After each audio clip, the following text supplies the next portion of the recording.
অনেক ধরনের ফলের জুস ট্রাই করেছি। এই জুসটা কিন্তু একবারও ট্রাই করা হয়নি। আজকে একটু বানিয়ে দেখলাম। খেতে বেশ হয়েছে। তো আমি কাঁঠালের জুসটাকে কিভাবে বানিয়েছি সেটাই শেয়ার করব আজকের ভিডিওতে।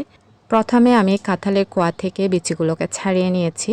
এখন কাঁঠালের কোয়াটাকে খুব সুন্দর করে ব্লেন্ড করে নিব। এখানে অ্যাড করে দিলাম পরিমাণ মতো লবণ, 2 চামচ চিনি, হালকা একটু পানি দিয়ে খুব সুন্দর মতো ব্লেন্ড করে নিব।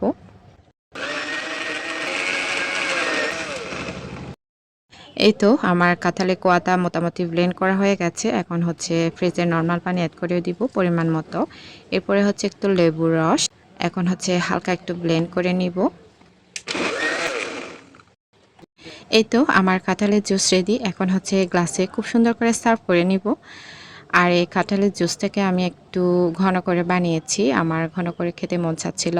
তো আপনারা যদি চান পাতলা করে নিতে পারেন। সেক্ষেত্রে পানি একটু বেশি দিতে হবে। তো আমি পানির পরিমাণটা খুবই কম দিয়েছি, যার কারণে একটু ঘন হয়েছে। দেখতে পাচ্ছেন কি যে লোভনীয় হয়েছে।